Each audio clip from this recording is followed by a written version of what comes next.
Asha, an Indian girl who explains herself to be a well-kept perfect lady, is actually the opposite of what she says. Asha's parents make an account on a wedding website for Asha without telling her and upload her profile online. Asha sleeps in her office, and her co-worker wakes her up. She is dressed in Indian wedding clothes, claiming that she had an event last night. But soon, she gets ready in a black suit with her hair tied up, looking like a professional economist. She delivers the meeting to the clients that she has set out to impress.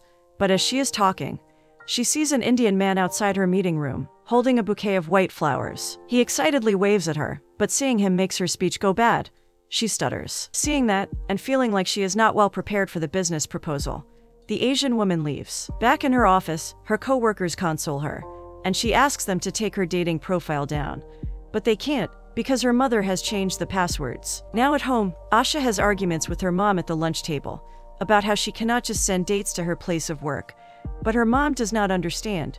She does not want her daughter to die alone without ever marrying. Sunita, Asha's mom, mentions someone named Krish, and how Asha shouldn't do this because of him. At the mention of that name, Asha gets up from the table and leaves. Priya, her sister who has an American boyfriend, walks up to her later on and gives her the idea of going on a date with the guy her mom has set her up with. She wants her sister to be more easygoing because her wedding is soon to be held as well. Asha agrees and walks up, telling her mom she will go on the date with the MIT guy if her mom stops any more setups and takes down that profile. Sunita agrees, but only if Asha also goes to all her friends' weddings, because according to her, weddings are the best place to pick out a husband. Asha reminds her parents that she might not ever want to get married, and hearing this makes her mom sob. Her father explains that they just want the beat for her, which, apparently for them, is a marriage with a guy she barely knows. Asha agrees to go to the weddings too, but she is still not keen on meeting this Ravi guy from MIT. She ends up meeting him, and as he sees her charismatic appearance, the salt shaker he is playing with slips from his hands. At the small diner, they order food and sit so they can talk.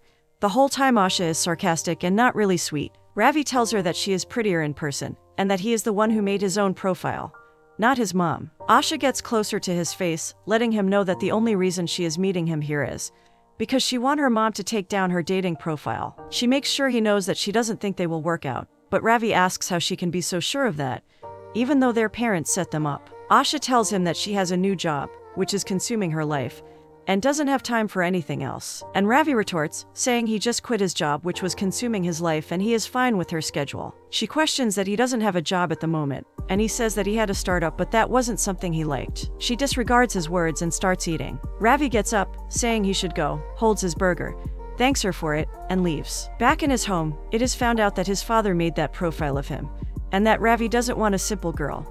He says simple is boring. His family also pressures him to find a good girl, and he says he will try. The next day, Asha's boss comes into her room with several stacks of old records about the company and microfinancing. He wants her to read all of it and then bring the clients back and win them over. Just then, Asha gets a call from her mom, who scolds her for how she behaved with Ravi, telling her that she has to mind herself at the wedding she will go to if she wants their deal to go on. At the wedding, she wears a pretty one-shoulder dress and does not even pay attention to the bride and groom as she keeps working on her laptop. Her sister, Priya, comes to her table and makes fun of the MIT guy she met yesterday, not knowing that he is standing right behind them. Once she realizes that, she makes a quick save and walks away. Ravi hands her a glass of wine, but she says she will leave soon. As she is walking away with Ravi beside her, two older women stop them. They first taunt Ravi about his qualification, and then go to Asha. They tell her Krish is getting married to a younger girl, and she should get her revenge by getting engaged quickly. Hearing all the taunts, Asha smiles falsely and claims that she has already met someone. She holds his hand and makes them believe that their date went back. As the old Andys walk away, the workaholic girl tries to get Ravi to agree to be her fake boyfriend, so they can both fend off the matchmakers. But the man does not want to agree to pretend to date, but he finally agrees in the end. The next day, Asha tells Priya about the fake contract, and Ravi tells his father that he is going to meet Asha again. His dad, ecstatic with the news, reminds him not to bring up the past again and make the most of what he has. The family once again goes to a gathering, wearing traditional Indian clothes. The two aunties from last time walk up to Asha's parents and tell them that their daughter has found a good match. They nod towards the couple's direction. Sunita and Vijay, Asha's parents, take a picture of them. The couple, Ravi and Asha, sit at some distance, as Ravi tries to make small talk with the busy girl, who can't be bothered to reply in detail to his questions. She goes back to her work, and he tells her that they should walk around the room once she is done with her work, in order to keep up the appearance. He funnily points toward Priya's white fiancé, who is praying traditionally with the rest of the ladies, but he's doing it wrong. Later, Asha and her sister are out shopping and Priya tells her she wants her fiancé, Nick, to be himself. Asha sits her sister down and hands her a ring that their grandmother gave her when she got engaged. The sisters hug. They get interrupted by a loud van that speeds their way. Ravi sits with his friend, and they introduce each other before zooming away. The next scenes include both Asha and Ravi attending several weddings together, with Asha being on her laptop the entire time while Ravi dances happily, asking her to dance with him. But of course, she does not. One time, her parents force her to join him on the dance floor, and she dances reluctantly, something Ravi notices. At the next wedding, he scolds her for not giving this pretense any effort.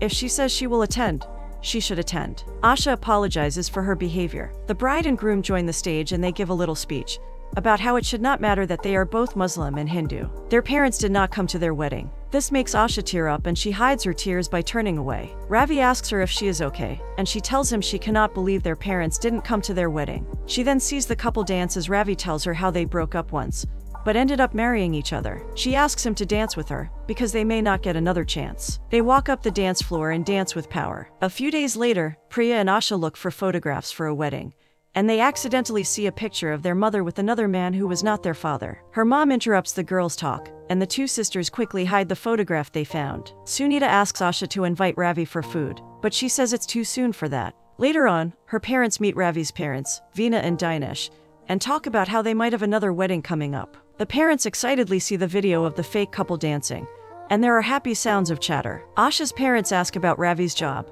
but his parents change the subject, something no one minds in the midst of being happy about their children. Asha sits with her colleague the next day, as they discuss the achievements of other people through their loans. Her co-worker comes up and gives her the good news of the company from Singapore coming back to give them another chance. He asks her to attend a soiree with him if she does not have another wedding to attend, and she says she told Ravi she has a sinus infection. Since she has the pressure of wanting to impress the company again, she tries to go back to the office, but her friendly boss stops her, saying she will have to enjoy the hip music, the free drinks, and the painting in front of them. Asha wonders if this DJ can play at her sister's wedding, so she walks up to the DJ set and calls for his attention. Turns out, it's Ravi. He turns to look at her, surprising her. As it turns out, his name is DJ Spellbound, and he knows Asha's boss, James, from back in the days in Ibiza. Ravi asks to walk with Asha, and his friend Yoshi takes over the set. As they stand outside, now that Asha knows Ravi's secret, she is obliged to tell him hers. She tells him that after she broke up with Krish, she quit her job and moved back to Jersey. Ravi talks about how he always wanted to be himself,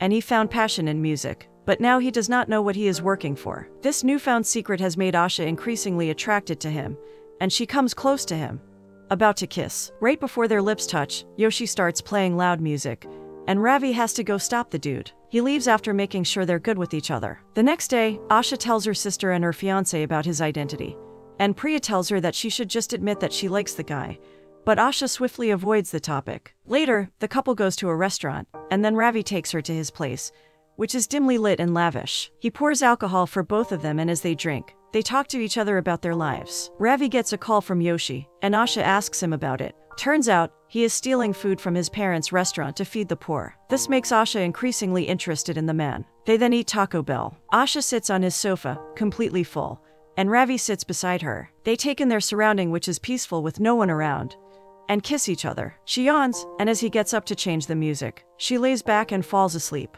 He drapes a blanket over her. The next morning, Ravi makes her breakfast, and as she walks in, she apologizes for last night. He thinks she means for the kiss, but she clarifies, saying she is sorry for falling asleep. They kiss and dance after making sure that their feelings will be kept hidden for some time, because Asha does not want to make it weird. They keep attending weddings, this time enjoying the time they spend with each other. They also spend quality time together, more and more, all summer. One night as it is raining, they get wet and run to take shelter, laughing and kissing by the pizza store. She gets a message from James, telling her Singapore's coming back in 9 hours for their meeting, but she is freaking out because she is not ready. Ravi gives her words of wisdom, telling her she doesn't have to look for stories in boxes, and she is the story herself. She has to listen to her heart with this one. She tensely clings to his chest as he hugs her. The next morning, Asha is ready in her office, wearing a flowered jacket. James tells her to get ready, but she already is. At the time of her speech, she does not pretend or act out. She tells her own story, and the story of several women whose families were able to flourish only because of a loan.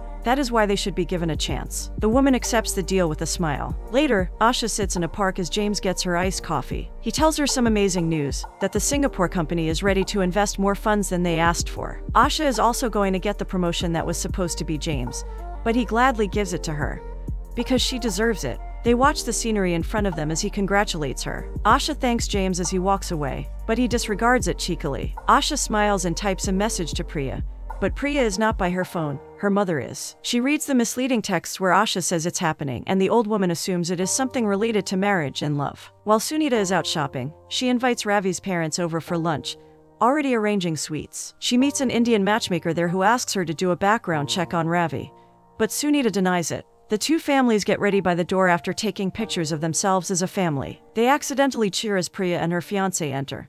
The cheer quickly dies down, but they cheer again as Asha and Ravi enter. Asha explains what the big news is, that she got the loan and a promotion to go to London. This makes the families wither. It even surprises Priya and Ravi. Sunita tells Asha to get engaged even if she is going. But at that moment, all hell breaks loose when Ravi confesses that he dropped out of MIT and became a DJ. Asha did not know this, and it makes her have a breakdown as all the lies come together, and her parents find out they lied about their relationship at first. What's worse is that Asha finds out Ravi is Red Star Standard, a charitable company that funded Asha's project. Hearing this, she rushes out the door, while Priya's fiancé runs to tell them that the dish is on fire. The smoke alarm goes off. Asha confronts him outside the house, asking him who he even is, and that he was untruthful. He tells her that he is in love with her, but Asha can't get over the trust he broke, and she walks away. Later, Ravi visits his parents, but he gets told off for not being good enough. He leaves after realizing that his parents won't accept him being a DJ. Everyone seems very tense and silent, engaged in their work. Asha's parents sit in front of their Hindu gods. Asha sits in her office when James approaches her, and so does her other American colleague. They remind her that her situation is simple, that she should accept the raised offer and forgive Ravi. Just then, her father walks in. He takes her out on a walk and tells her of the hardships he had faced, but his daughter did it. He tells her to go to London for him and have the experience of a lifetime. She hugs him and apologizes for lying, but he says it is okay, and that it is his mother's fault that she was driven crazy. It is time for Priya's wedding, and Sunita talks to Asha about how she knows of everything her daughters did, the sneaking around, the boyfriends, and even about Priya and her fiancé living together.